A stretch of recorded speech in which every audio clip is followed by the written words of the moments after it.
Listo.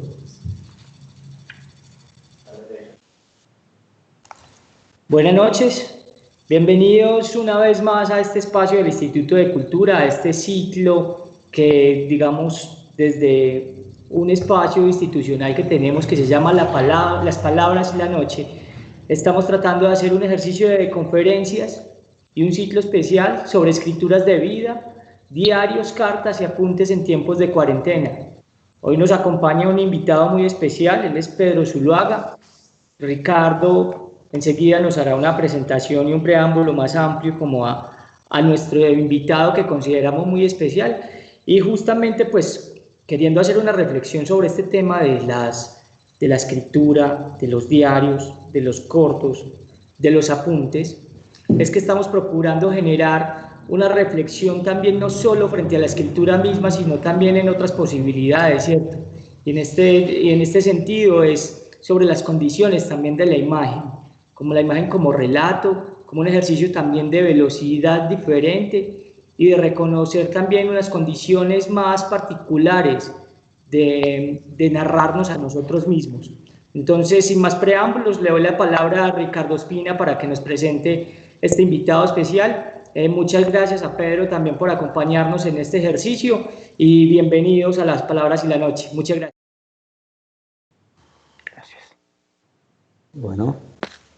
Buenas noches al público del Carmen de Viboral y el país que están conectados. Estamos entonces lo llamo el segundo envión de Palabras y la Noche, reflexionando alrededor pues, de las cartas y de los diarios. Nos parece que es oportuno. El invitado de hoy se llama Pedro Adrián Zuluaga. Pedro Adrián Zuluaga, pues toda su vida dedicada a la crítica cinematográfica. Él es periodista de la Universidad de Antioquia. También hizo su posgrado en literatura, estudió en la Universidad Pontificia Javeriana. Lo recuerdo muy especialmente, personalmente, más allá de estos formalismos, en el Colombo Americano. El Colombo Americano para mí significó mucho en cuanto a experiencia de cinefilia, continuador de una tradición muy bella que venía de Luis Alberto Álvarez y de los grandes inauguradores de los cineclubes en Medellín. Y en este momento pues él hace su trabajo pues en Bogotá, ha sido programador también de la Cinemateca Distrital de Bogotá y el Festival Internacional de Cine de Cartagena de Indias, que me parece que perdió ahora mucho de una naturaleza que se había conquistado, una naturaleza creadora y crítica que se había conquistado.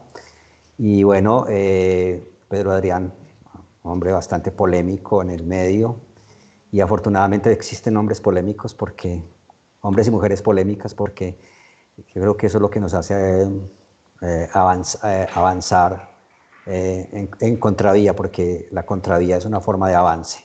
Entonces Pedro Adrián Zuluaga pues es también muy cercano a los carmelitanos, porque nació en el santuario y hace poco escribió un libro que se llama ¿Qué es ser antioqueño? Bastante sugestivo ese título, y que al final un poco vamos a hablar de él porque tiene que ver con el tema. Entonces el tema pues de hoy es la autobiografía en el cine. Vamos a trabajar esta segunda charla en conversación. Yo, nosotros y los otros, las ficciones del cine documental colombiano, y vamos a proponer pues digamos un paso de la literatura al cine en términos de la autobiografía y de algo que se llama ahora giro subjetivo, y del que vamos a hablar a continuación. Entonces, Pedro, bienvenido, sin más preámbulos, bienvenido a Las Palabras y la Noche y al Carmen de Viboral. Ricardo, muchísimas gracias. Eso me encanta escuchar, eso de bienvenido al Carmen de Viboral, porque me hace sentir allá, como si estuviera en ese bello pueblo, donde alguna vez estuve, en el Foro Stoa. Y bueno, el Carmen es una referencia por su vecindad muy cercana pues al santuario, ¿no? Entonces sí. me siento como en la casa de ustedes, en mi propia casa, y bueno, nosotros y los otros. Nosotros y los otros, sabes que mucho del público que conocimos en un trabajo que hicimos alguna vez con el Instituto de Cultura y desde allá también, pues mucha gente del santuario que es muy querida por nosotros, de los jóvenes del santuario, de allá, del parque de la, ¿cómo se llama? El parque de la... ¿De la Judea? De la Judea. Todos Sí. estos muchachos y muchachas que también les envío un saludo desde acá porque son personas muy aguerridas y muy valientes y muy creadoras. Entonces, nos complace mucho que tú estés aquí. Entonces, saludos a la gente del santuario también. Bueno, y a ellos a ellos sí que les toca luchar contra la corriente, ¿no?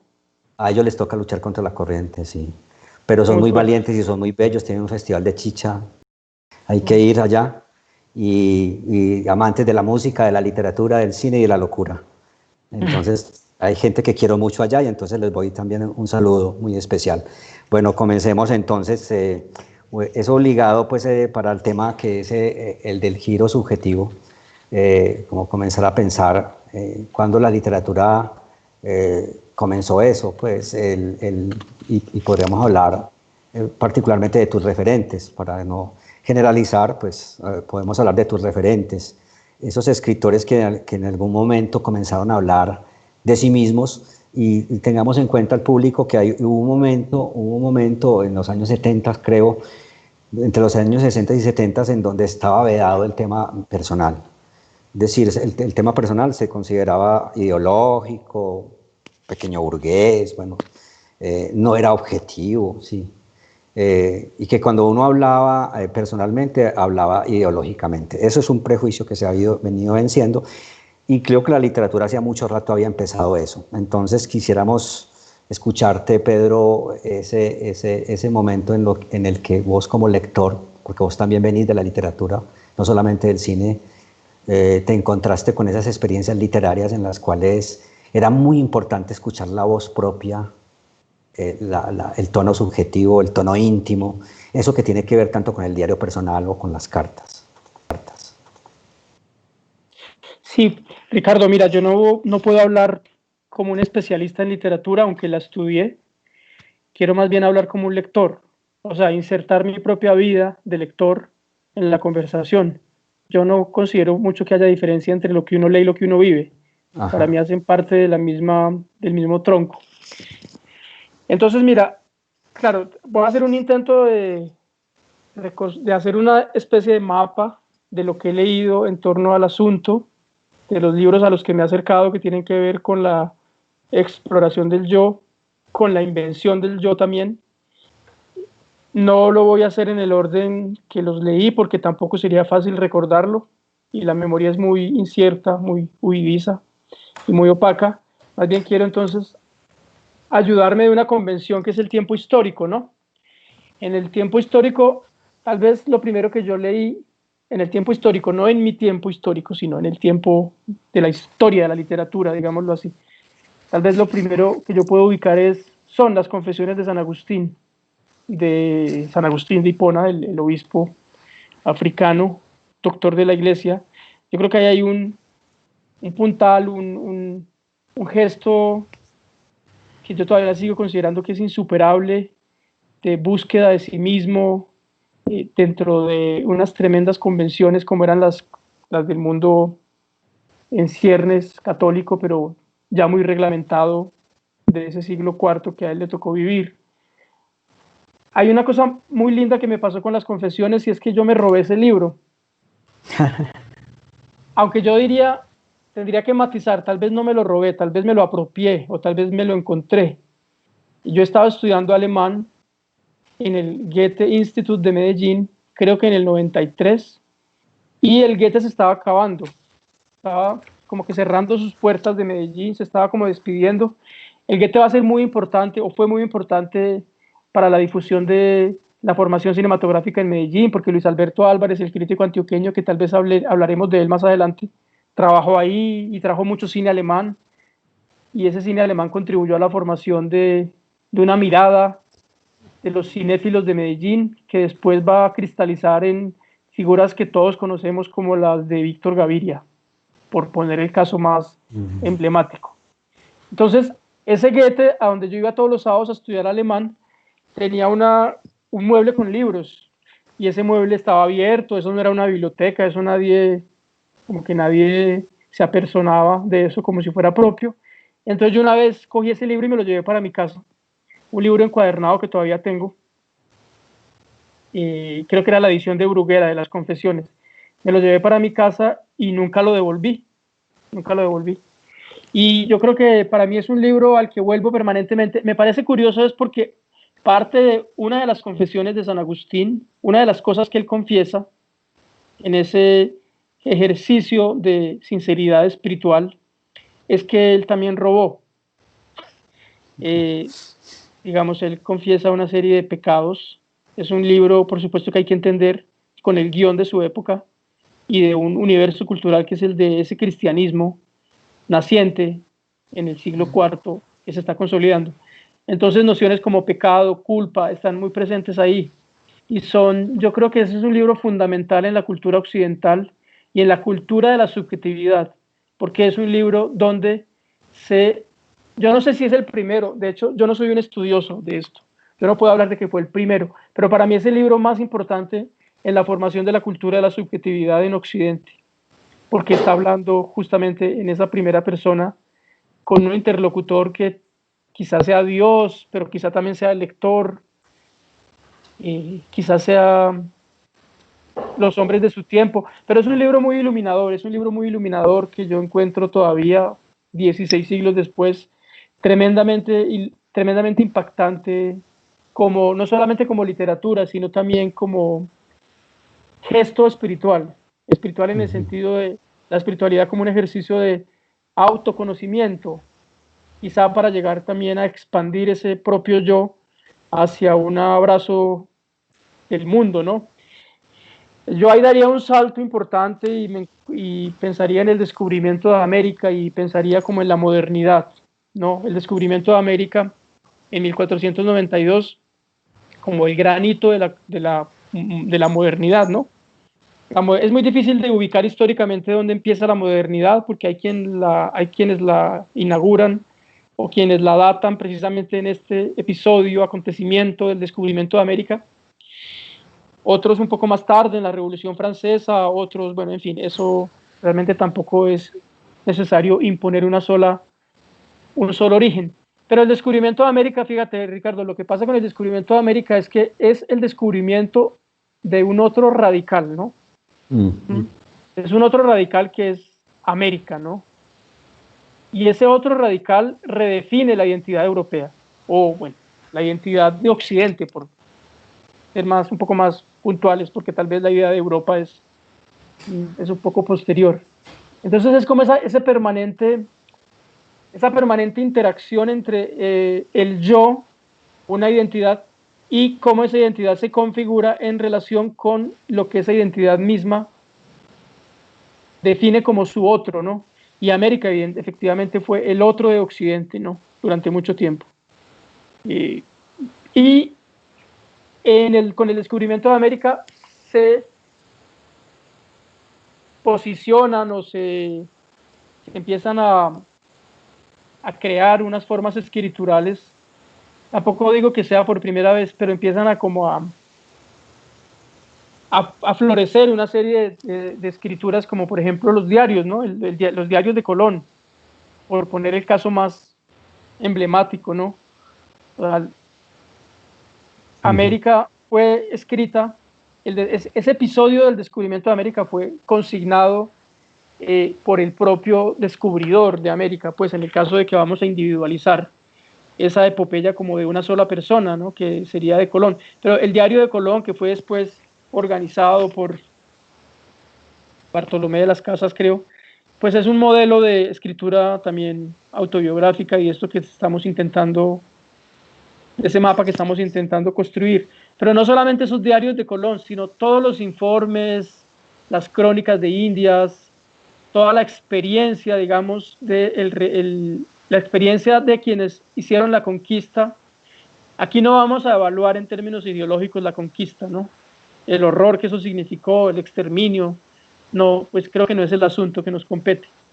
Pero sí hay una cosa muy interesante y es que eso generó unas formas de escritura que eran un poco antecedentes de la crónica contemporánea. La crónica implica como un tipo de escritura donde el tiempo es muy importante, donde el tiempo y la cronología, por eso la crónica, que viene un poco de cronos, de tiempo. Entonces un poco el asunto de una descripción temporal, pero que siempre está vinculada también a un espacio, ¿no? La crónica casi siempre es la crónica sobre un lugar. Esas crónicas de Indias, esos informes que escribieron tantos europeos sobre América, confrontados tremendamente en su subjetividad con lo que estaban viendo, y entonces con un intento de una escritura objetiva de tipo informes para el rey, informes para las instituciones coloniales, pero realmente lo que empezaron a hacer fue una escritura de una profusa imaginación. O sea, se inventaron América, ¿no? Se inventaron una América que estaba filtrada por sus propias concepciones del mundo y por sus propias ideas y por la fantasía. Claro, por sus prejuicios, precisamente por eso de lo que no queríamos hablar, que es la ideología. Entonces, bueno. Pero sí está cargada de fantasía, de mucha fantasía y de mucha imaginación también. Sí, totalmente. Bueno, entonces yo ahora daría otro salto hacia el siglo XIX con la constitución o la conformación de un nuevo grupo social que podemos llamar los burgueses, ¿no? La burguesía. Es decir, sabemos que la aristocracia como grupo social dominante su declive empieza precisamente con la Revolución Francesa, y empieza, digamos, como la era burguesa, ¿no? Y la era burguesa, a pesar de que hoy la palabra burguesía es muy despectiva, ¿no? Si a uno lo quieren insultar, hoy en día le dicen pequeño burgués, ¿no?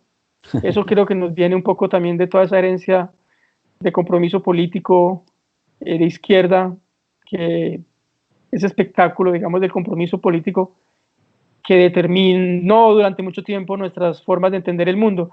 Pero la burguesía, bien que mal, y eso lo desarrolla muy bien un texto de Alessandro Barico, el escritor italiano, que se llama Los bárbaros. La burguesía es una cultura de la interioridad, ¿no? Es una cultura de lo doméstico. Precisamente ese espacio pequeño burgués es el espacio de lo doméstico, el espacio propio, el espacio de la casa, el espacio de la familia, un espacio doméstico que está blindado contra el mundo, blindado frente al mundo exterior, y donde se desarrolla una tremenda cultura de la subjetividad, ¿no? De los sentimientos, de la observación. Ahí participan no solamente hombres, sino también mujeres, ¿no? Las mujeres también desarrollan una cultura de los sentimientos y de la subjetividad muy particular. Digamos, las escritoras más emblemáticas de esta cultura de los sentimientos y de la subjetividad podrían ser las hermanas Bronte, por ejemplo, Charlotte y no me acuerdo el nombre de la otra, Jane Austen, Emily Bronte y Charlotte Bronte, sí. Y sí, también, pues por supuesto, Jane Austen. Entonces, precisamente lo que dice Barico en su libro, en Los Bárbaros, es que la cultura burguesa es una cultura de la profundización en la experiencia de sí mismo, ¿no? El burgués que tiene, otra vez, el espacio de lo doméstico como su reino, que ha logrado conjurar, digamos, los miedos de salir al mundo, o que ha logrado crear un teatro, más que un teatro, una especie de palco desde el cual observar el mundo. Y ese palco es el propio hogar, ¿no? La noción de hogar. Entonces ahí claramente se desarrollan unas formas escriturales también, unas formas de escritura pues, muy particulares, como la novela burguesa. Es una especie de relato no de lo personal, sino de lo social, como la novela, como si estuviera dando cuenta de las energías sociales, de las fuerzas que mueven las relaciones entre grupos sociales, entre personas. Pero también en paralelo se desarrollan unas escrituras menores, diría yo, como el canon de la literatura burguesa es la novela, pero hay unas formas menores y hoy tremendamente revalorizadas, que son la escritura de diarios, la escritura de diarios de viaje, ¿no? Por un lado, o sea, crónicas de viaje, y diarios también, ¿no? Ese fenómeno es universal, un poco, universal no hay nada, digamos, me retracto de la palabra. Ese fenómeno es muy europeo, pero también llega a América, ¿no? Hoy en día, por ejemplo, las recientes investigaciones, ahora que hablábamos fuera de micrófono sobre el lugar de las mujeres en la tradición literaria colombiana, pues hay una fascinación por el siglo XIX y hay una fascinación por esas figuras del siglo XIX que en su momento no fueron valoradas porque estuvieron a la sombra de los hombres, como el caso de Soledad Acosta de Samper, siempre a la sombra de José María Samper, y Soledad Acosta de Samper hizo álbumes, por ejemplo, ¿no?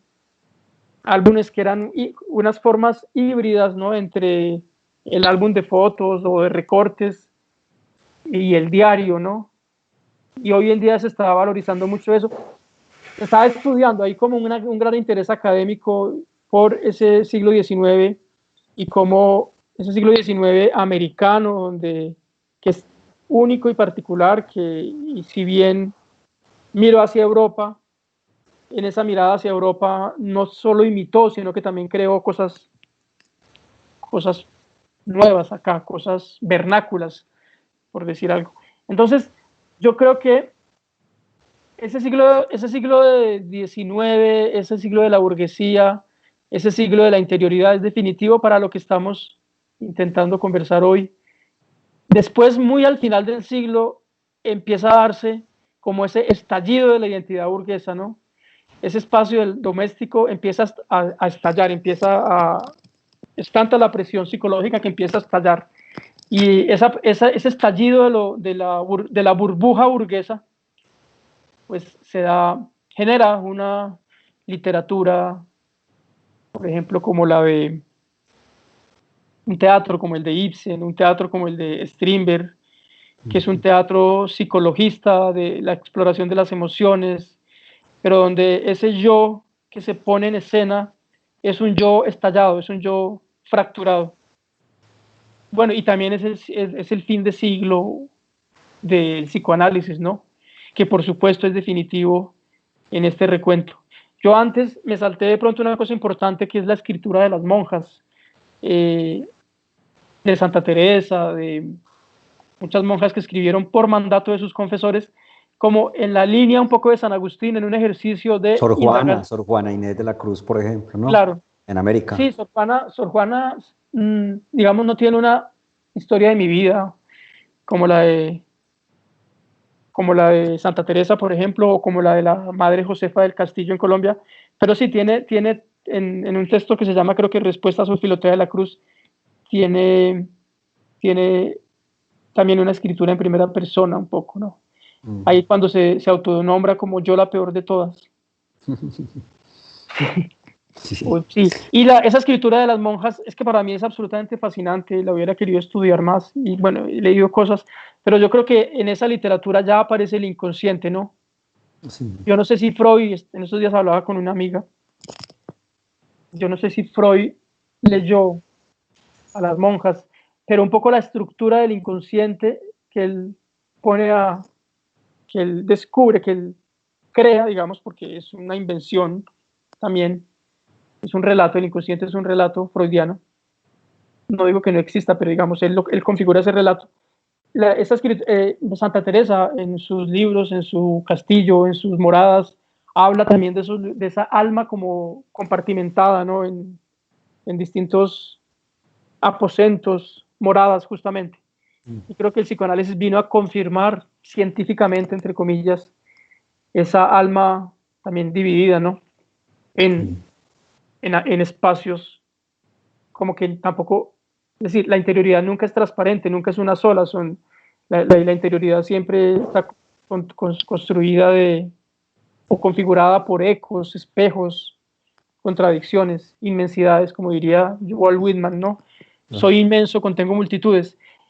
Bueno, eso me parece importante. A finales del siglo XIX se da una real crisis de la primera persona, fíjate, porque se da como es una aceleración a las que estas personas, a la que el mundo está, una aceleración desde arriba, una forma de la modernidad que es un proceso de aceleración histórica y eso genera unas tremendas consecuencias en la psique de las personas, ¿no?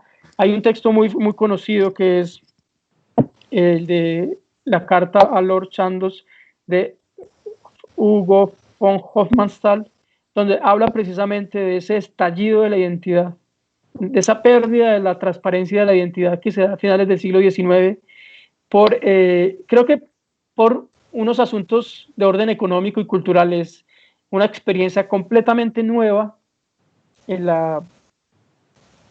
se vivió como con mucha novedad desde mediados del siglo XIX, que es la experiencia de la ciudad, ¿no?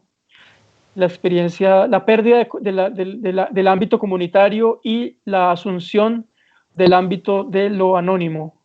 Y eso es la ciudad, fundamentalmente. Y bueno, los intercambios no reglamentados que se dan en la ciudad, que generan unas tremendas tensiones psicológicas, que yo creo que son las que Freud analiza y lo que le permite construir todo su discurso sobre la histeria y sobre las distintas enfermedades nerviosas a las que él les da un nombre, ¿no? Pedro, yo quiero también recordar algo que nos puede ir llevando, servir de puente para llegar al cine, y es que entre el siglo XIX y ya entrado el siglo XX, pues aparece el fenómeno del monólogo interior, ¿cierto? Si bien en la novela de Proust no es propiamente un monólogo interior, sí comienza a verse ese yo estallado y comienzan a surgir recuerdos por todas partes. Y un gran cineasta chileno decía que cuando uno leía a Proust era como darse un baño en las cataratas del Niágara. Las imágenes fluían y fluían completamente. Y luego aparece Joyce, aparece la ciudad. Y más adelante pues tenemos a Virginia Woolf, que a propósito escribió un libro que se llama Una habitación propia, y donde uno, a pesar de que la época, a mí me da la impresión, Pedro, de que la época, la interpretación de ese fenómeno no estaba a la medida de ese estallido, porque todavía se veía ese descubrimiento como un yo cerrado, un yo subjetivo, individual, identitario, y ese era el problema. Se decía, no, eso es un asunto meramente subjetivo, pero se les olvidó que en ese asunto que se llamaba meramente subjetivo había estallado todo. Y lo que nos damos cuenta es que por la ventana por la ventana del que hace monólogo interior y por la ventana del que entra en ese juego con los fantasmas de su yo y con su multiplicidad, entra el mundo en su totalidad, que yo creo que es lo que vendría a definir más ya en el cine el giro subjetivo. Entonces sería muy bueno que con el público que nos está escuchando nos explicara, no nos explicara, sino que nos hablaras de ese fenómeno, porque cuando se habla de giro subjetivo, es decir, una vuelta sobre la subjetividad, no es simplemente un yo encerrado, no es un yo aislado, no es un monismo, un solipsismo, sino que es que se abre el mundo. Sí, totalmente. No sé si tú cuando hablas de un cineasta chileno hablas de Raúl Ruiz, que Raúl Ruiz precisamente fue el que adaptó, hizo prácticamente lo imposible, que era una adaptación de En busca del tiempo perdido, la novela de Marcel Proust de la que estás hablando, que evidentemente es una novela para mí tan importante en la cultura occidental, o digamos, toma las banderas de San Agustín en términos de una literatura confesional, ya no de orden religioso, pero con el mismo aliento espiritual, ¿no? de autoconocimiento, de autoexploración. También un poco, yo creo que es una novela en 7 tomos, impresionante, que es una novela donde se trata de descubrir qué hay detrás de las apariencias, ¿no? ¿Sí? Detrás de las apariencias del mundo. Un mundo que está en crisis, que está cambiando, que es precisamente el mundo que le tocó vivir a Proust a finales del siglo XIX y comienzos del XX, y evidentemente pues esa genealogía que haces es muy interesante con Joyce. El final de Ulises precisamente es un monólogo, el monólogo de Molly Bloom, que es un monólogo precisamente donde hay todo menos una identidad ordenada, ¿no? Es el estallido de las distintas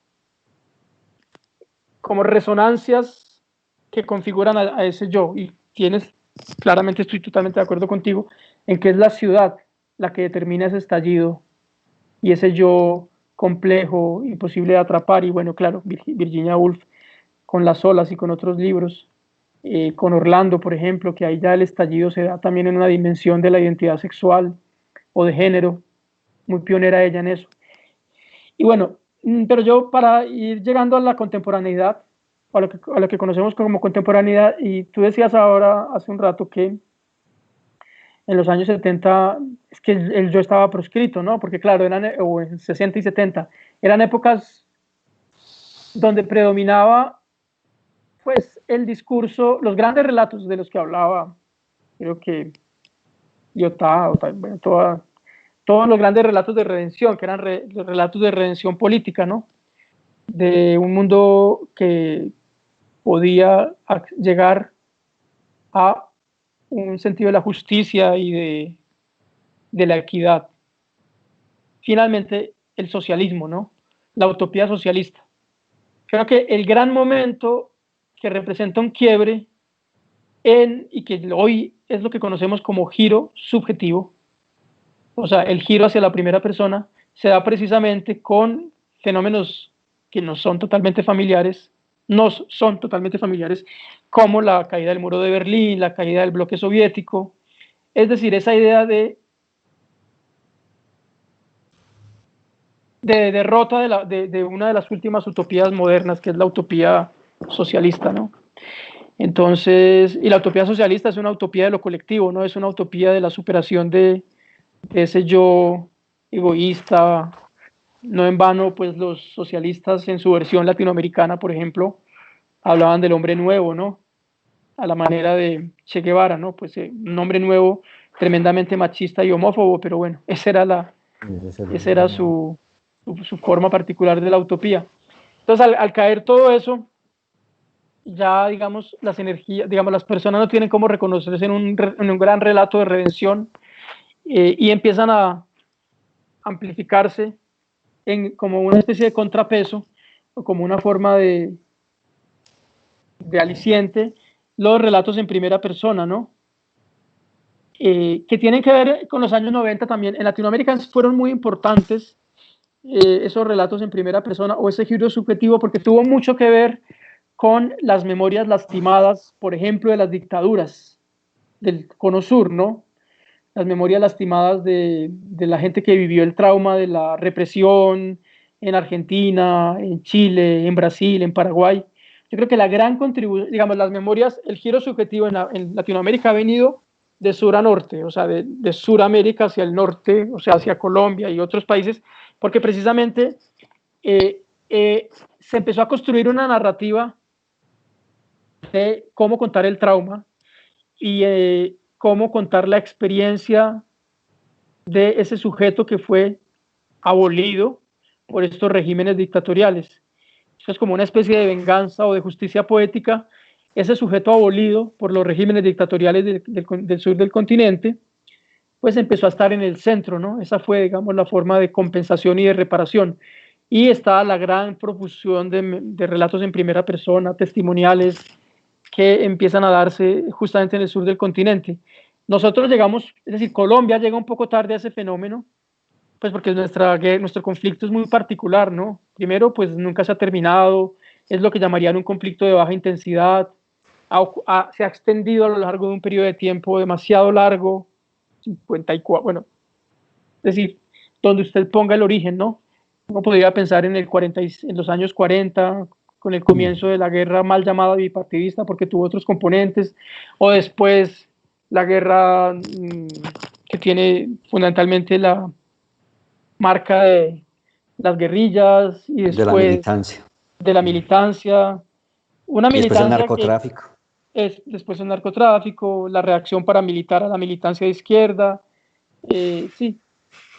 Pero como tú dices, en esa militancia de izquierda, ese yo era mirado con profunda sospecha porque era siempre la falsa conciencia, ¿no?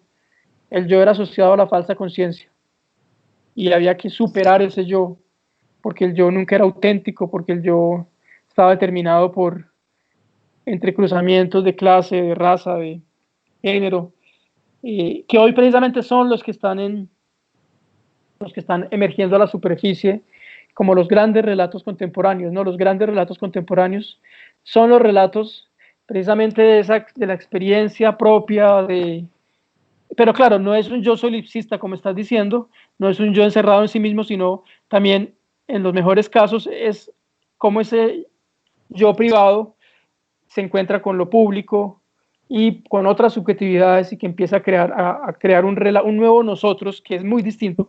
El nosotros contemporáneo es muy distinto al nosotros de los años 60, ¿no? O 70. Sí, sí. Sí. Hay algo también ahí que quiero, como que quisiera, bueno, hasta el momento el cine que se estaba haciendo en América Latina, con unas excepciones muy grandes, como el de Glauber Rocha, era un cine y con toda la razón, las razones que había ahí, bastante militante. Pero no nos estábamos dando cuenta que ya en el Cono Sur venían apareciendo algunos autores que ya le estaban dando mucha fuerza a la subjetividad. Pues hablo, por ejemplo, de un director chileno llamado Patricio Guzmán, que en un primer momento pues saca las cámaras afuera en momentos muy peligrosos para sacar cámaras, que es el momento del régimen, ¿sí? Y luego pues hace esta maravillosa película Nostalgia de la Luz, donde introduce pues también sus propios recuerdos. Hay un elemento que creo que ha cambiado mucho en este asunto del giro subjetivo, y es el recurso a la voz en off, porque siempre los espectadores latinoamericanos identificaban lo que se llamaba el documental con la explicación, ¿cierto? El documental era como un discurso de la explicación, era como el discurso donde un sujeto como que no se tenía que tocar por el objeto, tenía que ser objetivo y dar como una especie de informe, un informe donde su subjetividad no tendría nada que ver, incluso se sospechaba de esa subjetividad como subjetividad burguesa. Y este señor, Patricio Guzmán, entra también con sus propios recuerdos y con los recuerdos de otros, ¿sí? En Colombia en ese momento, tal vez los que estaban dando una imagen del cine distinta eran los caleños. Creo que sí. Ahí parecía Luis Ospina. Ellos ya estaban haciendo eso, ellos estaban empezando a moverse por otro lado, porque uno no puede identificar a Luis Ospina como un mero documentalista. Incluso Luis Ospina renuncia al cine de ficción. Claro. Sí, ese es un momento muy particular, muy interesante del cine colombiano, porque pasan varias cosas. Primero, ellos se ubican de manera muy incómoda en la tradición del cine político colombiano, ¿no? Mucho más Ospina que Mayolo. Hacen películas como cortometrajes en los años 70 como Oiga Vea y como Agarrando Pueblo. Películas que no están dichas en primera persona necesariamente, pero que ya sí están atravesadas por unas formas también que son las que hemos venido mencionando a lo largo de la conversación. La ciudad, la pérdida de la ciudad, por ejemplo. Pero yo pienso que realmente el gran giro que da la obra de Luis Ospina, que es el que más sobrevivió de todo este grupo, porque Andrés Caicedo se suicidó en el 77 y Carlos Mayolo se murió, creo que en el 2005, 2006, no me acuerdo ahora exactamente el año, pero hace unos 15 años. Entonces lo que pasa con Luis Ospina es que él hace, cuando se va de Cali, o cuando se mueren sus amigos, cuando la experiencia de vivir en Cali se vuelve la experiencia de la pérdida de la ciudad, de los afectos que les había dado sentido, porque el narcotráfico, primero la modernidad de los años 70 con los Juegos Panamericanos y después el narcotráfico, arrasan con esa ciudad de los afectos, ¿no? Ahí está rememorándose un poco un gesto de Baudelaire, el de la experiencia de Baudelaire como un paseante urbano que ya no se puede reconocer en la ciudad, ¿no? Porque es una ciudad que ya se experimenta como una pérdida, ¿no? Como una pérdida, como un duelo afectivo. Entonces lo interesante es lo que empieza a ocurrir desde mediados de los años 80, en la obra de Luis Ospina, y coincide mucho con una tecnología, y yo creo que la tecnología es un asunto importante en todas estas narrativas de la subjetividad, porque las determina. Para mí un diario es una forma de tecnología, ¿no? Un diario, escribir un diario, quiero decir. Escribir un diario es una forma tecnológica, ¿no?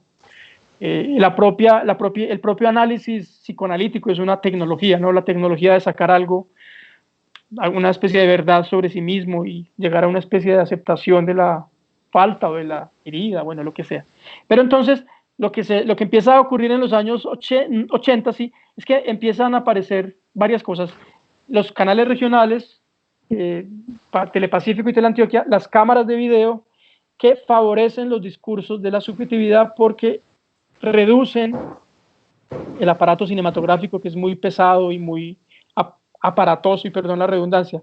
Entonces Luis Ospina precisamente hace una película en video en los años 80 que se llama Unos pocos buenos amigos, Andrés Caicedo, Unos pocos buenos amigos, que yo creo que es una película en primera persona, pero es una película donde él empieza a reconfigurar su identidad en torno a una memorabilia cultural, una memoria cultural que va a terminar en el año 2000.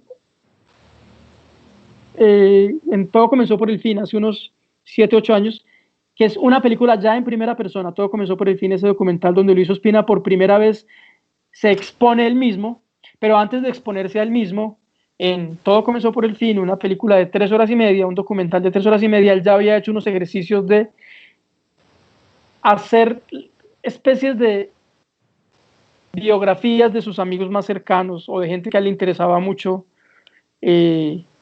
reposicionar en la cultura colombiana, como Antonio María, empezó pues con la de Andrés Caicedo, pero después siguió Antonio María Valencia, música en cámara, Lorenzo Jaramillo, el pintor que se murió de SIDA en el 92, sí. 93, y por supuesto Fernando Vallejo, que es una persona importantísima en esta discusión, porque Fernando Vallejo es el gran,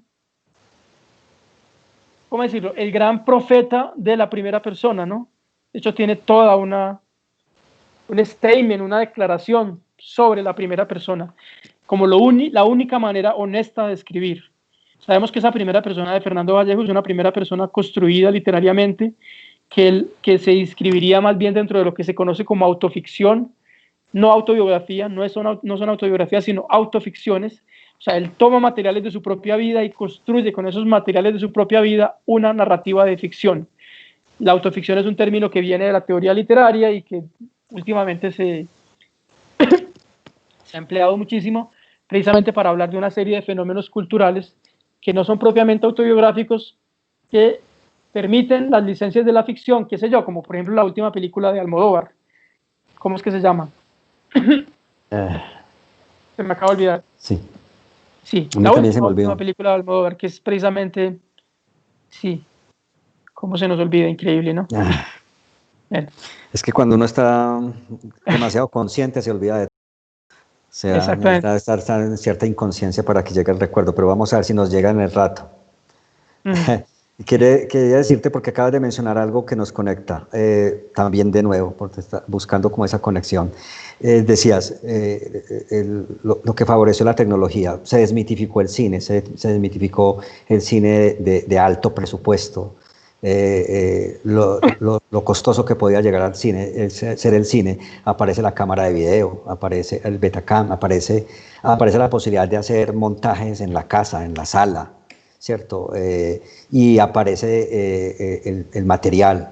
O sea, Luis Ospina comienza a descubrir que tenía películas guardadas en Super 8, ¿cierto? Fotografías, y todo ese material que pasa desapercibido hoy. O sea, es tan importante, tal vez porque en el mundo virtual ya no lo consideramos, aunque podríamos considerarlo. Tal vez podríamos volvernos alguna vez coleccionistas, como lo dice Baudelaire, de WhatsApps, de coleccionistas de correos electrónicos. Bueno, por lo que se ve con los casos de Me Too y de esas cosas, el coleccionismo de WhatsApp es bastante... El archivo de la conversación privada es bastante frecuente. Es bastante frecuente, sí. Pero entonces en esos días aparece pues la posibilidad incluso de que el cineasta se vea a sí mismo, que incluso vea la cámara, que vea que él está haciendo películas, pero que también él se vuelve performativo también, de cierta manera. Y entonces eso coincide con un momento muy especial. Se rompe la prohibición que era una tradición del documental, la prohibición de la primera persona, de la aparición del cineasta. Eso, pues, digamos, eso tiene unos antecedentes en los años 60, ¿no? Con el cine ensayo, con Chris Marker, con Agnès Varda, pero bueno, quedándonos en Colombia, sí, evidentemente eso pasa cuando estás diciendo y tiene que ver mucho con desarrollos tecnológicos y tiene que ver como también como con nuestro propio proceso de desencantamiento, ¿no? Porque nosotros también lo tuvimos, de desencantamiento de la lucha guerrillera, de desencantamiento de la izquierda, de desencantamiento de las ideologías políticas, es decir, como si el único lugar de sensatez y de validez desde el cual hablar fuera la primera persona, porque todo lo demás es falsario, falsa Discursivo. conciencia, discursivo, inauténtico. Tiene mucho que ver con los afectos, por supuesto, la primera persona, con las emociones y los afectos. Claro. Pero sí, Y, bueno, lo, sí. y lo particular es que la televisión en ese momento también tiene un lugar muy especial pues, era insólito, pero en Cali aparece Rastros y Rostros, que era un programa de televisión, ¿cierto? Sí.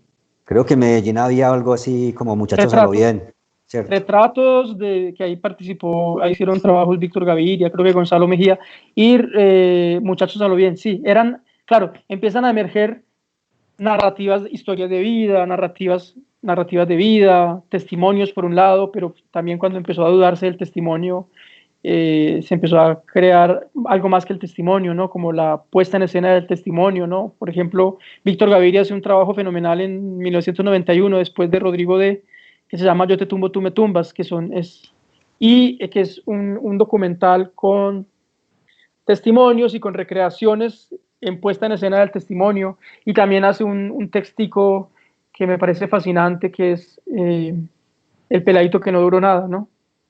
Donde él además es interesante porque hay una serie de mediaciones. Hay el hermano, creo que es el hermano de alguien Me muerto, le acuerdo de la cuenta, última película, ya, Dolor y Gloria.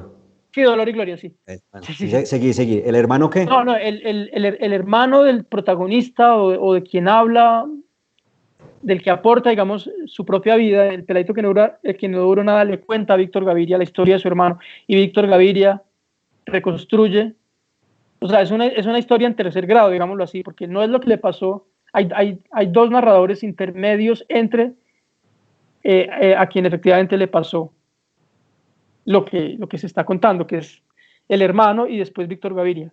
Bueno, eso también está en Relato de un náufrago de García Márquez, digamos, como, y en la literatura sociológica de Alfredo Molano, como él rearma los testimonios y cómo hay unas mediaciones ahí que hacen también que ese testimonio sea una construcción que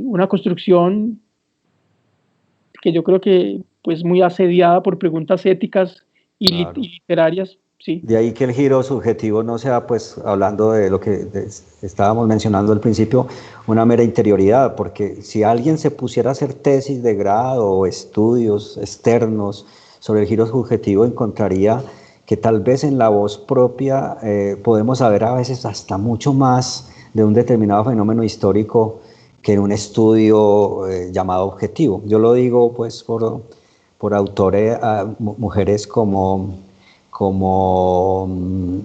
Fanny Buitrago con El hostigante verano de los dioses, o con Alba Lucía Ángel, estaba La pájara pinta en El verde limón, que utilizaba, aparte de su memoria personal y de sus recuerdos, de sus fotografías, del instante en que ella recuerda el Bogotazo cuando estaba viendo televisión, no solamente utiliza eso, sino que comienza a utilizar recortes de periódicos que llena así en su casa completamente, y resulta que si usted se pone a estudiar el fenómeno desde la voz propia, puede encontrar muchas más verdades, múltiples verdades y múltiples más sentidos, a veces que en un estudio llamado objetivo. Entonces, bueno, ahí es donde yo quiero como llegar a hacer el giro también de la conversación. Pues es muy interesante porque toda esta construcción del yo se basa en materiales, ¿no? El yo no preexiste, ¿no? El yo necesita ser verificado.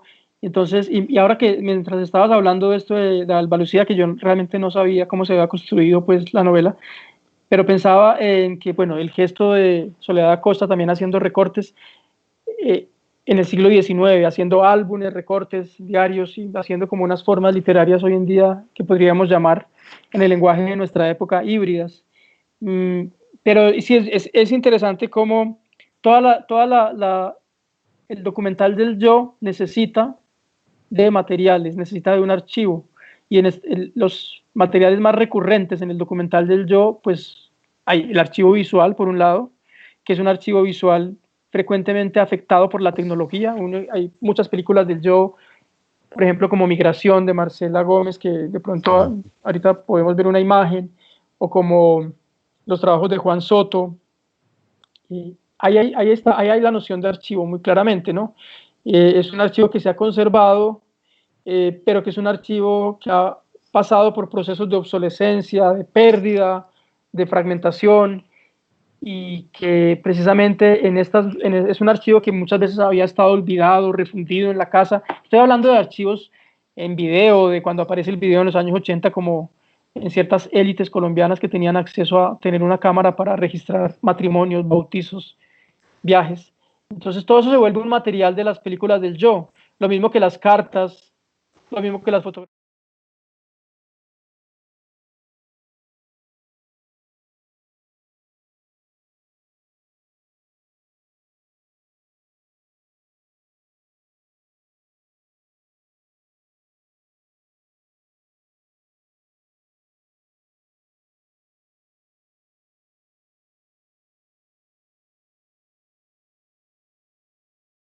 De Skype o sea, ¿dónde reposa la memoria finalmente? ¿Cuáles son los repositorios de la memoria que permiten reconstruir un yo? ¿No? Es que sin memoria, sin memoria material, no hay relato posible, ¿no? ¿Sí? El relato se configura a partir de una serie de memorias que están inscritas en repositorios como estos que estoy mencionando, ¿no? Archivos visuales, cartas, archivos sonoros. No sé si de pronto los que nos están oyendo y viendo recuerdan, por ejemplo, cómo reconstruye Daniela Abad, la nieta de Héctor Abad Gómez, la vida de su abuelo a partir de, por ejemplo, de cassettes que él enviaba desde los lugares a los que iba, que él les enviaba a los hijos y a las hijas, por ejemplo, programas de radio. Y es bien interesante lo que estabas diciendo ahora, Ricardo, porque evidentemente ese yo, ese yo nunca es un yo individual, en el sentido que no hay un yo individual.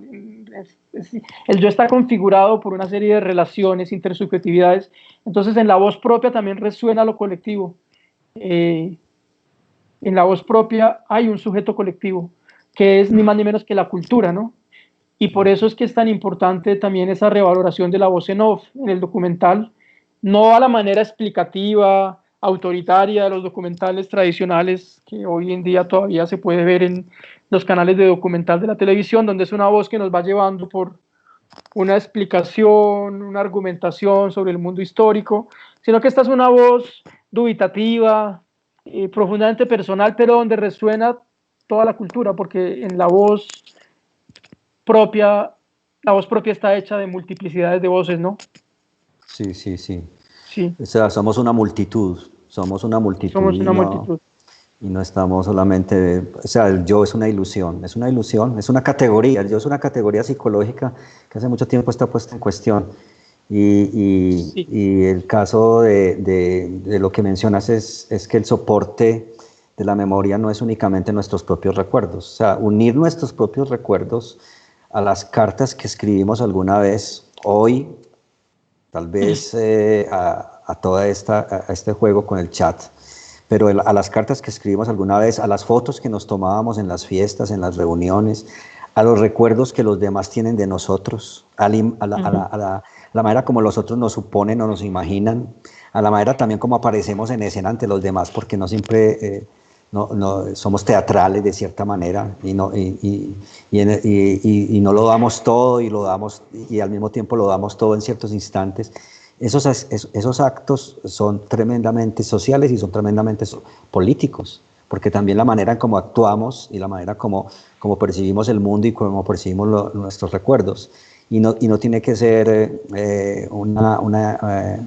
la explicación la que reemplace el sentido que tiene la voz propia, sino que ella misma pues recurre a todas las formas posibles, ¿cierto? Cuerpos frágiles. Sí, bueno, sí, es una cosa interesante porque el archivo no se usa para ilustrar una idea, sino que el archivo mismo es una pregunta, ¿no? Digamos, en el viejo documental alguien tenía una idea y ponía un archivo para que pintara la idea, ¿no? Como para lo que llamamos la ilustración de la idea. No, en este documental del yo, como por ejemplo en los trabajos en cuerpos frágiles, en migración, en pirotecnia, ese archivo no está verificando nada, ese archivo es una pregunta viva, ¿no? ¿Qué nos está diciendo este archivo? ¿Cuáles son los huecos de ese archivo? ¿Cómo se relaciona un cineasta, en este caso contemporáneo, con ese archivo? Ahora, esto no solamente empezó en el cine, esto también tiene unos orígenes literarios, por ejemplo, la literatura de Jorge Luis Borges, que él crea, digamos, formas ensayísticas donde inventa tradiciones literarias, en fin, o en Respiración Artificial de Ricardo Piglia, bueno, muchos escritores, también precisamente muchos de ellos del sur del continente, han explorado la idea de lo que se llama ficciones de archivo, ¿no? Esta idea que ficciones de archivo en el sentido de que Piglia lo hace de una manera muy particular en el sentido que él dice que son como novelas policíacas, o sea, cuando uno se enfrenta a un archivo, cualquiera, no sé si todos, de pronto todos tenemos archivo, ¿no? Por mínimo que sea, uno tiene un archivo de fotos, un álbum pequeño, un baúlcito con cartas, entonces uno se comporta como, pues uno conserva ese archivo, pero imagínense lo que son las futuras generaciones, que es porque eso va a quedar ahí, porque es una memoria material. Descendientes nuestros se enfrentan a ese baúl de cartas, a ese archivo de audiovisual, a esos casetes que van a, o sea, ese material lo que les va a generar es una cantidad de preguntas, ¿no? ¿Quiénes son los que hablan ahí? O sea, entonces Piglia habla mucho de las ficciones de archivo como literatura policial, ¿no? Como son un montón de fragmentos sueltos Y él emplea, emplea ese... donde el narrador tiene que encontrar el centro, como precisamente, o el culpable. O sea, son indicios para generar una narrativa que es la narrativa, digamos. El género policial aparece, por ejemplo, hay una película de Andrés Di Tella, creo que es, donde precisamente con Piglia recoge sus... 327, sí. 300, ¿cómo se llama? 327 cuadernos, creo. Cuadernos. Recoge sus cuadernitos que fue escribiendo toda su vida y toda, incluso uno ve en la cámara el cuaderno amarillo, hasta siente el polvo, la vergüenza cómica, porque es una vergüenza cómica del escritor, cuando dice, pues yo por qué escribí esta bobada, a mí por qué se me ocurrió esto. Porque hay una vergüenza cómica, ¿cierto? Es más importante la vergüenza cómica que la vergüenza dramática. Claro. Sí. Que son los famosos, lo que después se publicó como esos cuadernos de Piglia, es lo que se ha venido publicando como los diarios de Emilio Renzi, ¿no? Claro, los diarios de Emilio Renzi. Y incluso podemos asistir... En nuestra tradición latinoamericana hay mucha escritura de diarios, ¿no? Por los de Ribeiro, por ejemplo. Julio Ramón Ribeiro, sí. Sin dejar de contar, pues, para mí una obra suprema, magnífica de la literatura occidental también, que son los diarios de Pavese, ¿no? César Pavese. El oficio de vivir, sí.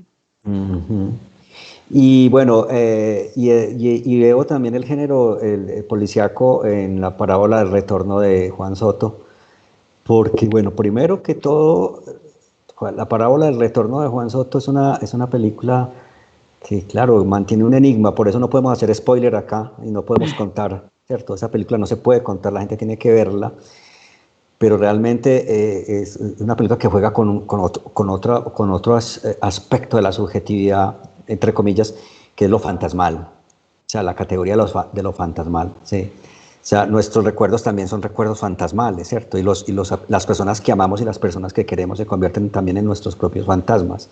Y la parábola del retorno no solamente está evocando a un pariente, pues, de Juan Soto, por eso no podemos contar la película, sino que también está evocando a Porfirio Barba Jacob, que además también le dio duro al género epistolar, y está evocando también a César Vallejo, que no solamente está haciendo una biografía sociológica de cosas más brillantes que he leído yo. Sí. Fernando Vallejo. Fernando Vallejo, ¿cierto? Que también escribe su biografía de Porfirio, sí, y de su viaje. pero entonces lo digo es porque las tres cosas las relaciona. Mi mente relaciona a el género policíaco, porque bueno, Vallejo hace, digamos, una investigación sobre Porfirio Barba Jacob, y a su vez pues esta imagen del retorno, de la parábola del retorno, está en Juan Soto. Hay un poema que todo el mundo recuerda en Medellín: señora, buenas tardes; señor, muy buenos días, algo así. Es Esta no esta fue la granja la que casa, fue Ricard, es esta la que granja fue la que Ricardo. fue Ricard, sí. Sí, no estuvo escondida bajo sombras umbrías, no estuvo en ella acaso un sauce, un pino, un naranjal, algo así. Háblanos de Juan Soto, precisamente como otro de los grandes artistas colombianos del cine, y qué es lo que hace Juan Soto con su cine, por qué es tan innovador Juan Soto. Sí, yo antes quisiera como cerrar una cosita, y es que todas Bueno. estas narrativas un poco también se podrían considerar como narrativas de la nostalgia, ¿no? Por eso es tan importante el retorno. Es decir, el gesto de retornar, ¿no? ¿A qué es lo que se retorna? Pues a la propia casa, que es lo que, digamos, la base del yo, ¿no? De ese yo que es un centro vacío o una quimera, como lo queramos entender. Pero hay un retorno a esa casa, o sea, todas las parábolas del retorno, pues la de Barba Jacob, la de Fernando Vallejo en La Virgen de los Sicarios, son parábolas del retorno a una casa que está en ruinas, una casa que ya es una ausencia, ¿no? Un lugar vacío, ¿no? Pero es muy evidente que el cine colombiano, un cierto cine colombiano contemporáneo y mucho más este cine en primera persona, se mueve como en esas coordenadas sentimentales o ideológicas, ¿no? La recuperación de los afectos como precisamente como el lugar de la autenticidad, el lugar de la sinceridad, el lugar desde donde el que se puede hablar. Es ese gesto yo creería que es un gesto conservador en algún caso, y que hay también, si lo vamos a considerar ideológicamente, hay unas vueltas también a una nostalgia de un orden perdido, que es el orden anterior al nuestro, que es el orden de la abuela, que es el orden sobre todo de la abuela y del padre y de la madre, pero hay como una nostalgia de como si idealizara ese orden anterior, como si ahí hubiera estado precisamente un mundo, un paraíso, la nostalgia del paraíso. Una Arcadia. Una Arcadia, sí. Y entonces lo Sí. de Juan Soto, eso en el cine colombiano contemporáneo es definitivo, esa noción de Arcadia, de retorno, está, por ejemplo, en películas como La Tierra y la Sombra, y en una cantidad de cine, sobre todo de jóvenes, que me impresiona mucho que los jóvenes hoy tengan tanta necesidad de contar las historias de sus abuelos, como de echar raíces, como de afirmar sus raíces, y utilizan el cine como una forma de investigación sobre su propia identidad. Pero no es una investigación, yo creo que es una formulación y creación de su propia identidad a través del cine, porque para mí la identidad no preexiste a estas películas. Las películas son las que le dan identidad al cineasta, las que crean un relato compacto o con cierta ilusión de sentido, ¿no? Entonces Juan Soto es muy particular, tiene una obra que siempre va girando en torno al viaje, al gesto de observar con una cámara, al gesto de archivar, eh, al gesto de hacer memoria, su propia memoria personal integrada con la memoria más grande del país, la memoria que es, digamos, colectiva, la de nosotros.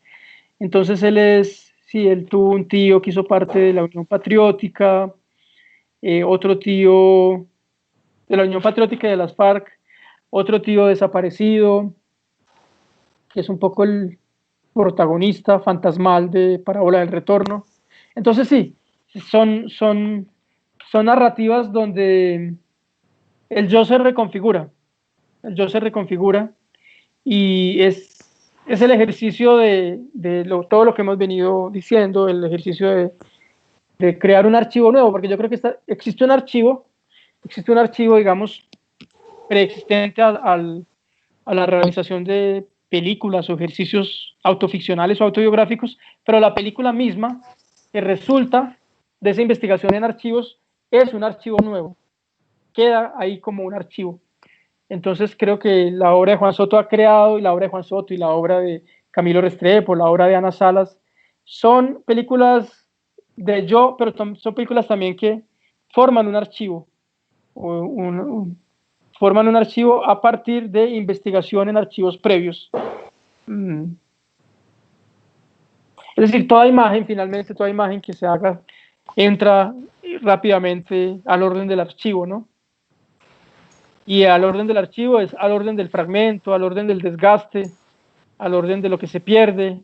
Siempre las películas se constituyen a partir de elecciones y donde se descarta una cantidad de material. Yo creo que son, de alguna manera, analogías de la memoria, ¿no? La memoria, me imagino que procede de igual manera, ¿no? Descartando, Sí. cogiendo, seleccionando, montando.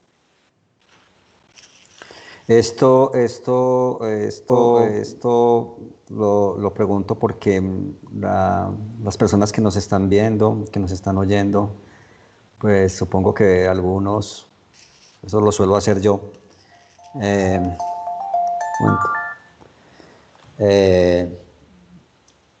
son personas que también quisieran ver este material, entonces apuntar los nombres pues les ayuda a reconocerlos. Entonces, tras cámara, pues estuvimos hablando de cuatro grandes autores de autobiografía, o de giro subjetivo, y hablamos pues de Óscar Campo, de Juan Soto, de Marcela Gómez, la película Migraciones, y de Federico Ateortúa. Sí, este Óscar Campo, por ejemplo, es un personaje bien particular porque además de experimentar todo el tiempo con el cine y de trabajar en su casa, es un gran teórico y es un hombre que mezcla también su formación académica como con su experiencia personal. ¿Qué nos ofrece Óscar Campo a los nuevos cinéfilos? Sí, no sé si al fin no se pudo, digamos, compartir pantalla. No sé, se puede compartir pantalla para mirar como... para que vamos viendo. Creo que este es el material 2. Ah, no, el primero, de hecho. El primero es el de cuerpos frágiles. Cuerpos frágiles, pues es una imagen que yo creo que es muy diciente.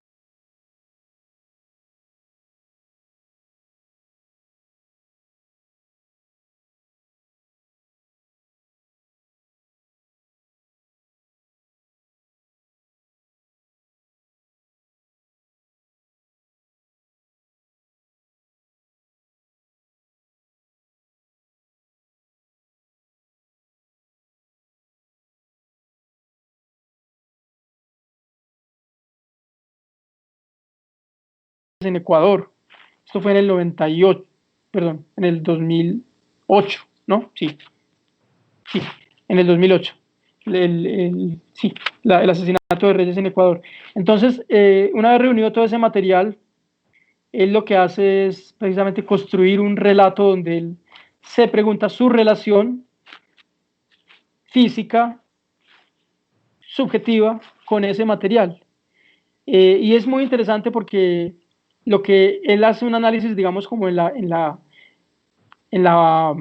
genealogía o en el rastro o en la tradición de esos análisis que hicieron en otras épocas en la cultura colombiana o en la investigación académica, pues personas como Jesús Martín Barbero, ¿no? Entonces él habla de los medios y los miedos. Finalmente, ¿qué nos pasa a nosotros como espectadores, a nosotros como colombianos, espectadores de una violencia mediatizada, ¿no?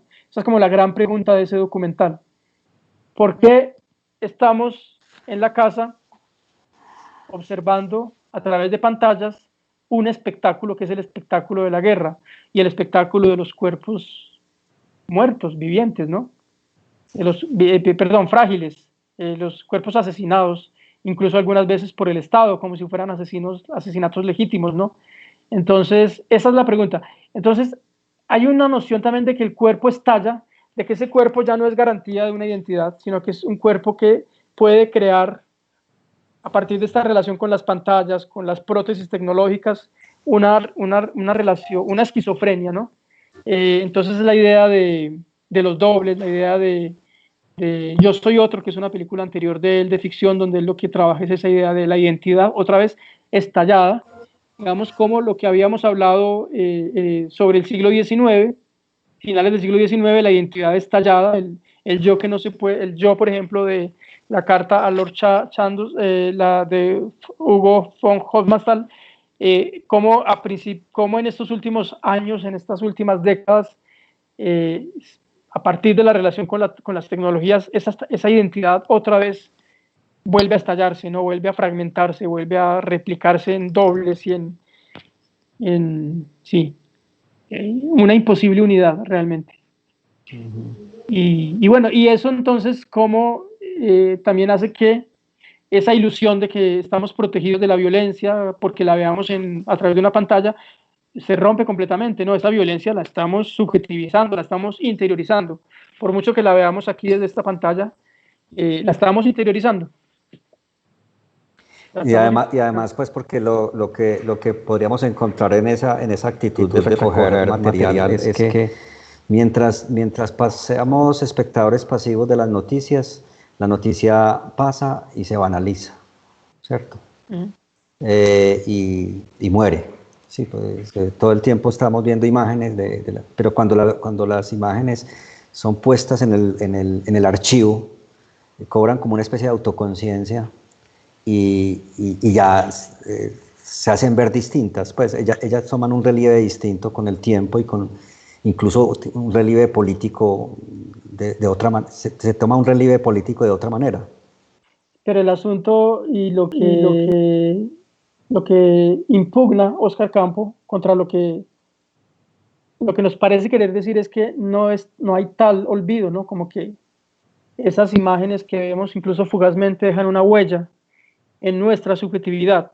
Y no solamente una huella, sino que forman esa subjetividad. Cuerpos Frágiles, para quienes nos están escuchando, viendo, está abierta en Vimeo. Pues ustedes pueden buscar Cuerpos Frágiles Oscar Campo y ahí pueden ver la película sin ningún costo y sin ninguna contraseña. Entonces es muy interesante porque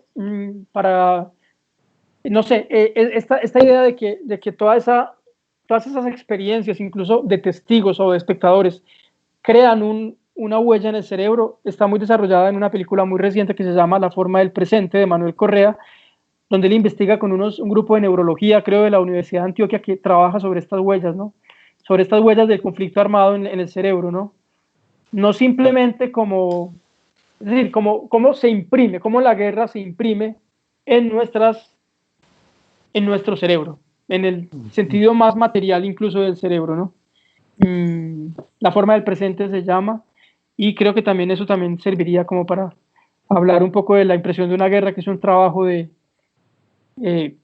Camilo Restrepo, el cineasta colombiano que ganó un premio a Mejor Ópera Prima en Berlín a principios del año, con una película que se llama Los Conductos. Entonces yo creo que todo esto, y creo que en La impresión de una guerra, y en todo este cine del yo, un poco la idea de que primero el yo es imposible de unificar y que lo que tenemos para crear un relato de ese yo son una serie de fragmentos, y el trabajo de un director, como tal vez también el trabajo de un biógrafo, de un escritor, es reunir esos fragmentos, reunir esas astillas del espejo, por decir algo. Sí, lo ha hecho también el teatro, la Candelaria lo ha hecho con Soma, Nemocine, Si el río hablara, ¿cierto?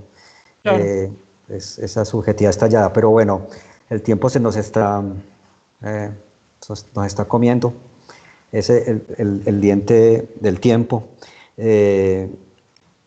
Quería como caer en un punto que me parece especial porque hemos estado hablando de escritores, hemos estado hablando de algunos cineastas, quedan ahí pendientes, y si nos da tiempo ahorita en las preguntas, pues hablar de Migraciones de Marcela Gómez y de Pirotecnia de Federico Ate Ortúa, pero entonces también quisiera que habláramos de Pedro Adrián, porque Pedro Adrián tiene una experiencia literaria reciente, tiene un libro que acaba de publicar, que se llama ¿Qué es ser antioqueño?, que es un título bastante provocador, porque pues, hemos visto a un Pedro Adrián bastante cuestionador de esa identidad paisa, pero entonces, ¿qué es ese libro? Porque me imagino que también en ese libro estás vos, está esa subjetividad estallada, están tus recuerdos, está la casa.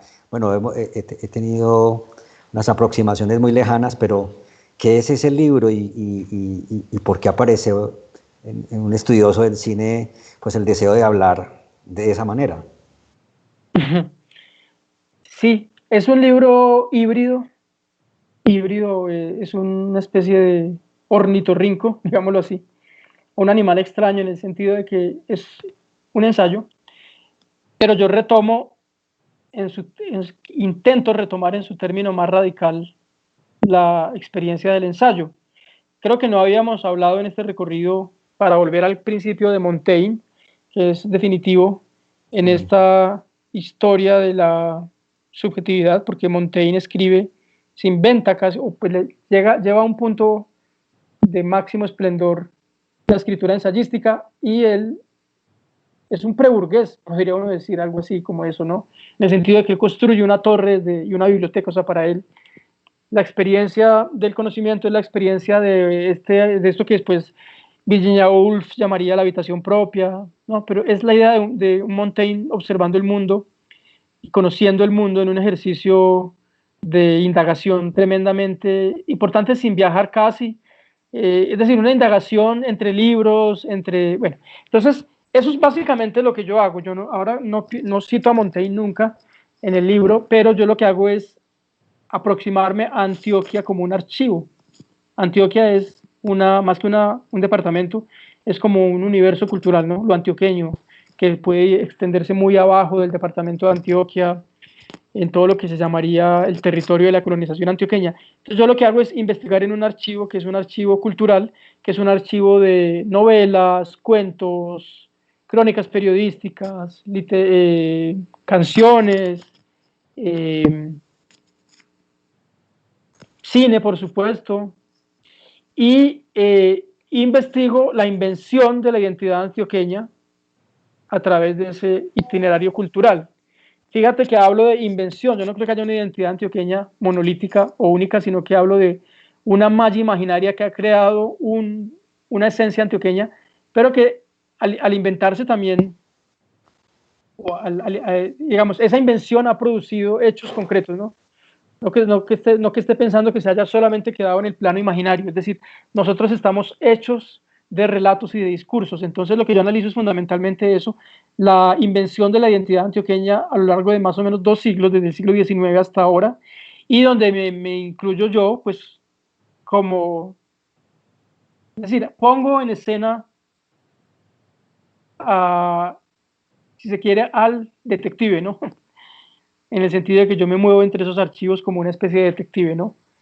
Buscando las huellas que me permitan postular una idea, de rastrear como la trayectoria de una idea en este cuerpo escritural, cultural, porque no solamente hay textos, sino también imágenes, películas, y como qué tipo de indicios, o como qué tipo de gestos, pues el supuesto conservadurismo, pero también el supuesto autoritarismo antioqueño, pero también un poco la idea de es una especie de individualismo muy fuerte que hay en Antioquia, que explica fenómenos históricos, explica muchas cosas, porque yo creo que uno lo puede leer en Fernando González, pero también lo puede leer en Pablo Escobar, y no es que los esté comparando ni mucho menos. Esa idea del hombre hecho a pulso, esa idea de una sospecha tremenda contra cualquier forma autoritaria en un departamento o en una región o en un universo cultural tradicionalmente considerado autoritario, ¿no? O donde se han dado unas formas autoritarias muy pugnaces y muy tenaces y muy pues, autoritarias, es que ni siquiera habría que adjetivar más, ¿no? Entonces, todas esas paradojas, el libro es básicamente una enorme contradicción, y la respuesta, el título es una provocación, como tú dices, y no hay una respuesta que es ser antioqueño, sino una permanente incitación a aceptar la paradoja de ser antioqueño. Por eso yo empiezo el libro con un epígrafe, que es una canción que seguramente todos hemos escuchado, que es: ni contigo ni sin ti tienen mis penas remedio, Ajá. contigo porque me matas, sin ti porque yo me Sí, muero. sí, sí, porque yo me muero. Esa me parece que es la gran relación que tenemos los antioqueños con con la región, con nuestra experiencia de haber nacido ahí, que es lo que llamarían algunos psicólogos el doble vínculo, ¿no? Que es el amor-odio, ¿no? que es el mismo vínculo que a veces tenemos con la madre, con el padre. Es decir, el vínculo que tenemos con los seres amados, el vínculo que tenemos con lo más próximo. Sí. Al público, pues, lo quiero también, a propósito de la palabra provocar, que lo quiero provocar para que haga preguntas y damos un espacio mientras vamos conversando a las preguntas. Entonces las pueden hacer ahí mismo en el Facebook. Digamos, recibiremos unas 5 o 6 preguntas, ojalá las hagan, porque bueno, estamos a punto de cerrar ya la sesión, no hay tiempo que aguante pues en estos espacios, y bueno, entonces mientras seguimos conversando, las personas pueden ir elaborando preguntas en el Facebook. Estamos... Pues lo que hice al final, precisamente pensando en el público, no me había fijado, que todavía no habían llegado preguntas, que era forzar el final y hablar de esta obra que es Ser Antioqueño, pero ya que podemos esperar un rato a que aparezcan las preguntas, pues no dejemos abandonado a estos autores que trajiste hoy para hablar de ellos. ¿Hay algo más que podríamos decir de cada uno de ellos? Por ejemplo, Migraciones, que es Migraciones de Marcela Gómez. Es un trabajo en video, es un trabajo donde Marcela cuenta la historia de su familia, una familia escindida, separada. En eso que hemos evocado en los últimos días con esta pandemia y la crisis económica subsecuente, ¿no? Que es la idea de, bueno, es decir, una familia que en plena recesión de los años 90, de finales de los años 90, que fue muy aguda y muy fuerte, muy aguda, sí, pues es una familia que se fractura porque los padres de Marcela y su hermano menor se van a vivir a Estados Unidos y ella no, ella se queda en Colombia, ella ya es la hija mayor, es un poco más grande, pues es la hija mayor. Entonces es la historia de una familia que ha migrado a Estados Unidos, pero que en esa migración se fracturó porque no se fue la familia completa. Bueno, todas las experiencias de migración y de exilio son experiencias de fractura, ¿no? Y que también movilizan mucho la escritura en primera persona, porque precisamente esa distancia dispara los mecanismos pues pone en cuestión la identidad, hace que la identidad sea permanentemente negociada en el espacio nuevo entre lo que se dejó atrás y lo que hay que reconocer en el lugar al que se llega. Entonces, Migraciones es fundamentalmente la historia en 25 minutos, es un cortometraje, mediometraje, la historia de esta familia fracturada. Pero lo interesante de Migración, me parece que también está abierta en internet. Migración, Marcela Gómez, que es una directora de arte de muchas películas como El vuelco del cangrejo y como La tierra y la sombra. Hay una cosa muy interesante y es cómo hay una historia de la tecnología de migración, porque pues ahí vemos también como los archivos que le sirven a Marcela para crear el relato de su familia, toda esa memorabilia personal, familiar, que también es social, son esos casetes de VHS, aparece, no sé si pues los que tenemos nuestras edades, Ricardo, sí sabemos a qué sonaba cuando uno se conectaba a internet por línea telefónica, por ejemplo, ¿no? Era ese, y como, sí, el timbrecito, como de estar haciendo una llamada. Entonces, todo eso aparecía. Entonces, es muy interesante porque, como lo estaba diciendo, estas narrativas de la memoria también son narrativas de la vida material, me parece a mí, muy claramente, y de cómo la memoria está muy vinculada a la vida material, a los objetos, a la comida, a los espacios, a los lugares, a las casas. Y Pirotecnia, para terminar, es un trabajo muy reciente de Federico Atortúa. Creo que es un texto crítico donde él hace una especie de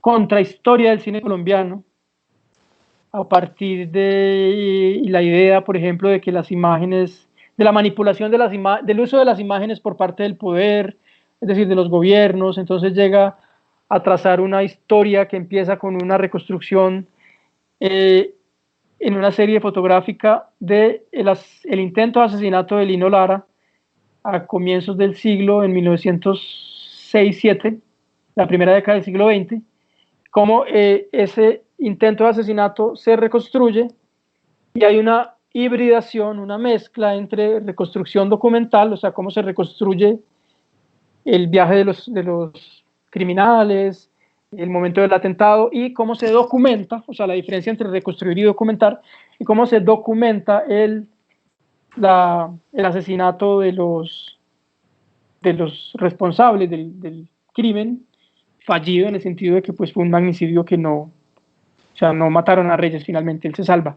Y entonces él va construyendo como toda esa idea de la imagen alterada, la imagen manipulada, como fundamental al uso que en Colombia se le ha dado a la imagen, ¿no? Entonces llega, por ejemplo, a hacer toda una trayectoria que llega hasta los falsos positivos, a la idea de los falsos positivos, bueno, el montaje a el bombardeo a Marquetalia como una especie de guerra montada por el general Matallana.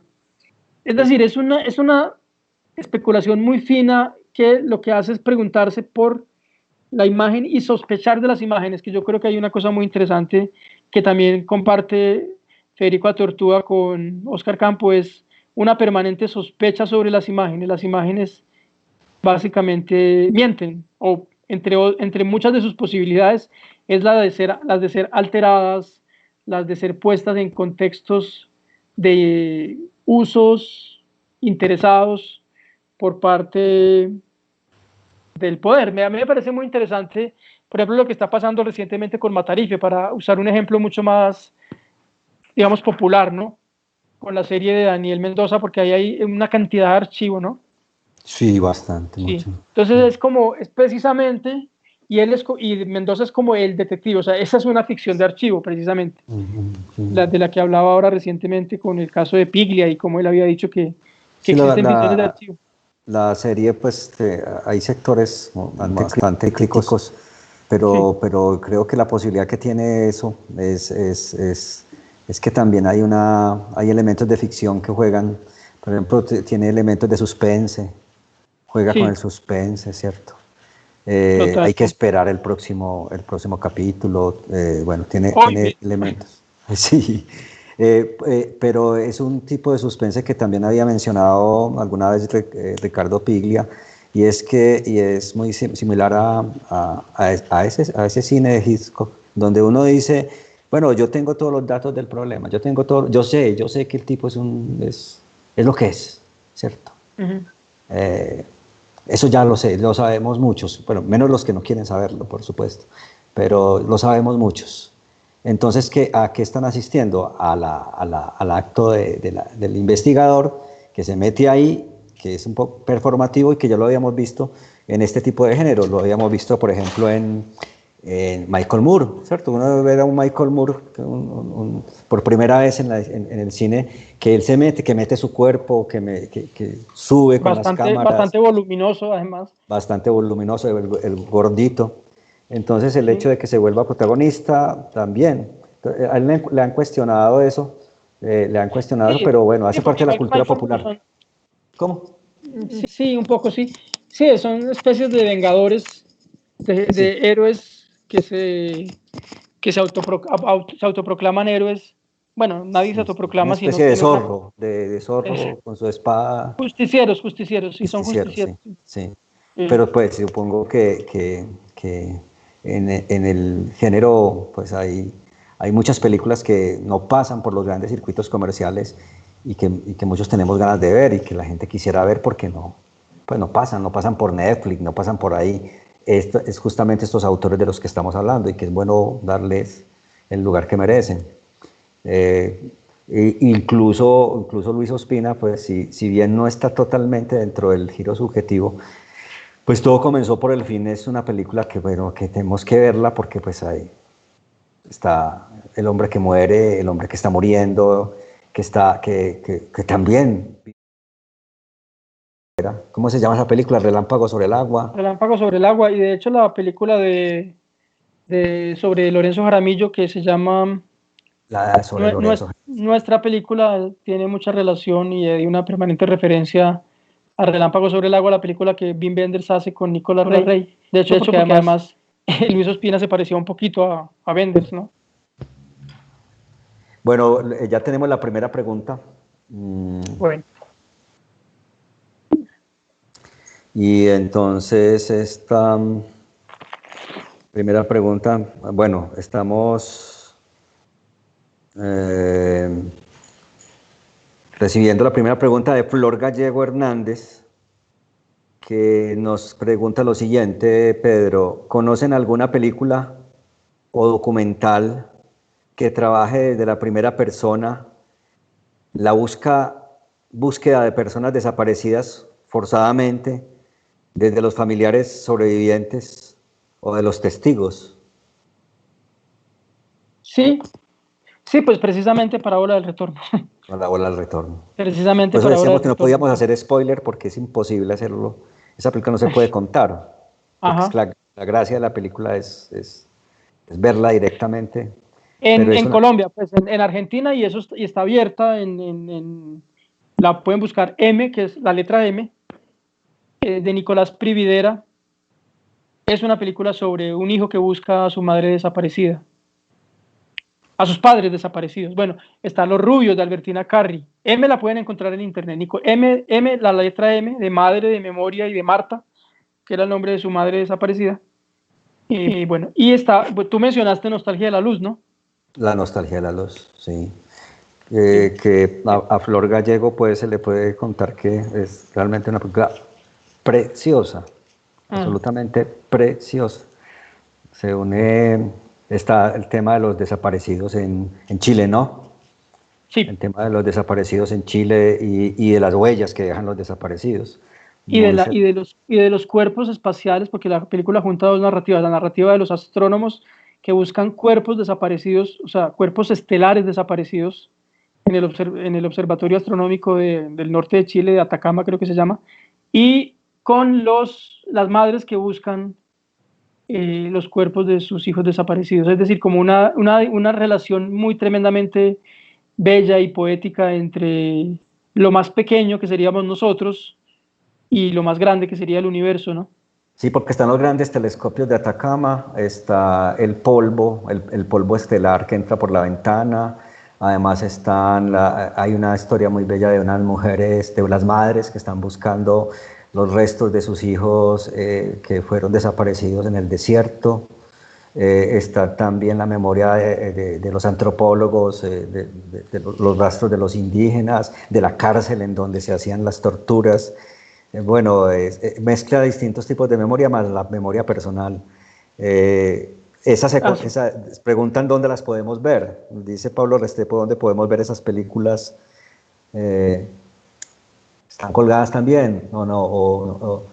Nostalgia de la Mira, luz. yo no sé, yo creo que de pronto en estos días por la pandemia que se han liberado tantas cosas, de pronto posiblemente en algún portal chileno los hayan liberado. Yo, por ejemplo, considero que, pues obviamente Internet es un gran archivo, ¿no? Desde lo más abierto que es, ay, me mordió el gato, qué pena. Desde lo más abierto que es YouTube, que es un impresionante archivo de la humanidad, ¿no? O sea, que uno puede perderse, divagar, ¿no? Hacer circunvoluciones en YouTube.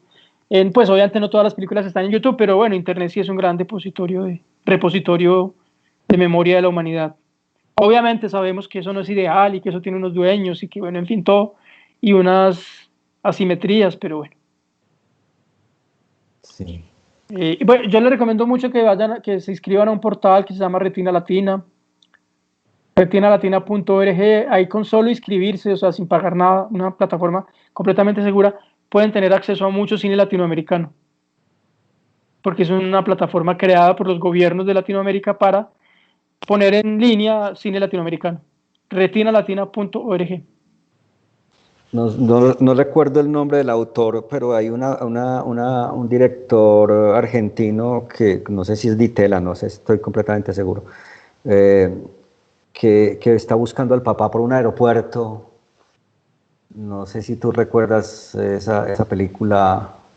Va en un carro, va al aeropuerto, sabe que el papá lo desaparecieron en el régimen y no tenés como referencia de esa película. No, ahora mismo no me Ahora acuerdo. mismo, bueno, después, No. bueno, ese es el problema de la conciencia, es la Sí. más traidora de todas. Bueno, no, Pedro, yo creo que va siendo hora de ir cerrando porque son las 8:48 7, sí. minutos, sí, y es necesario que descanses y que también las personas pues descansen. Ya no hay más preguntas, aunque la gente estuvo más en una actitud receptiva. Si tienes algo más que decir para complementar todo este viaje que hemos hecho por la memoria y por el recuerdo, y si no, pues para que nos despidamos ya de las personas que nos están viendo. No, no. Yo lo único que diría es que, pues, no sé, todos hacemos ejercicios de memoria, que también es el título de un documental paraguayo muy bello de Paz Encina. Hacemos ejercicios de memoria permanentes y hay una cierta noción de que las únicas memorias que importan son las memorias centrales, ¿no? Toda la discusión sobre el Centro de Memoria Histórica y todo. Pero en realidad hay gente que, por ejemplo, dice que bueno que ese horror que está pasando en el Centro de Memoria Histórica, porque eso permite descentralizar la memoria, ¿no? Desoficializarla, ¿no? Toda esta cosa de la negación del conflicto y la nueva situación con el nuevo director. Entonces yo creo que hay que confiar en las memorias alternativas, paralelas, pequeñas, descentralizadas, y todos somos creadores de memoria, ¿no? Ujú. Y como decía Luis Ospina, que ha sido un frecuente invitado en esta conversación, la ausencia de memoria es la verdadera muerte. Sí, Sí, realmente un amigo muere el día que lo hemos olvidado. el día que el último, el día que el último amigo o sobreviviente lo recuerda, ¿no? Sí, sí, sí. Bueno, esperamos que se sigan haciendo más películas eh, que no entren en una moda. Ese es el riesgo de que no entren en una moda. De ese tema no hablamos porque, bueno, es un tema que daría para una sola charla, porque el género se ha prestado también a las modas. Que no entre en una moda ni en una pose narcisista, pues yo creo que el género, el giro subjetivo antes es todo lo contrario. Es una disolución del yo. Eh, Tal vez mucha gente en las escuelas de cine está ingresando a hacer películas con tonos narcisistas y esperemos que ese no sea el camino sea realmente la reconstrucción de la memoria y que tenemos grandes fotógrafos y grandes artistas como Boris Salcedo y como otros tantos que lo están haciendo por Bueno, otros medios. ¿cómo se llama el fotógrafo? El Otra vez, fotógrafo otro problema de memoria. mm, José, ya nos está entrando el la... testigo, el testigo. Sí, sí. ¿Cómo es que se llama? Bueno, ahí me disculpa la gente, pero bueno, la memoria también va acompañada de la desmemoria y del Sí, olvido, absolutamente. Jesús ¿cierto? Abad Colorado, Jesús Abad Jesús Colorado. Abad Colorado, que ha hecho un trabajo muy Ujú. meritorio, y a las personas, personas que asistieron hoy les agradecemos mucho, a la gente del Carmen de Viboral que está haciendo video, a la gente del Santuario, a los de Medellín, a tus amigos de Bogotá si están por acá escuchándote, y bueno, a la gente. Este fue un espacio para la recognición y para la rememoración. Pedro Adrián es una persona que aprecio mucho desde el punto de vista pues, de mi admiración intelectual y de las batallas que le ha tocado dar en todas partes.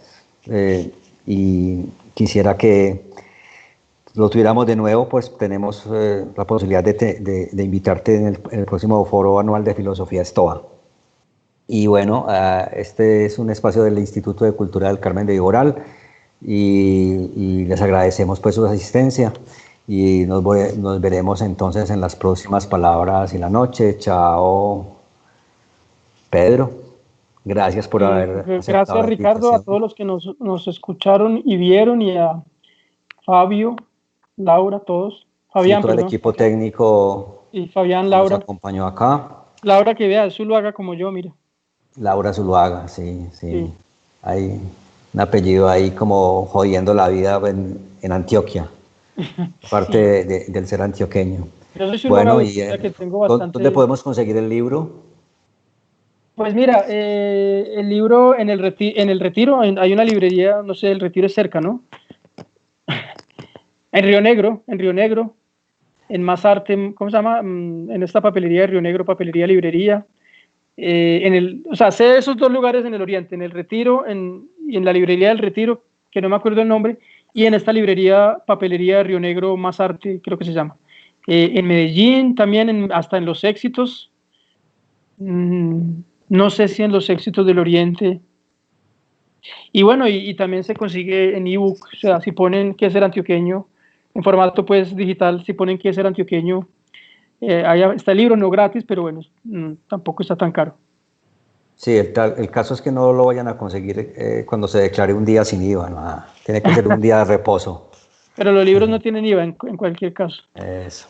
Entonces te agradecemos mucho. Entonces me despido de vos y me despido de la audiencia, que les agradecemos mucho que nos hayan escuchado este monólogo entre dos. Sí, monólogo a cuatro manos. Un abrazo a todos. Monólogo. Un abrazo, pues, que estés bien con tus cosas. Chao. Chao. Chao. Chao.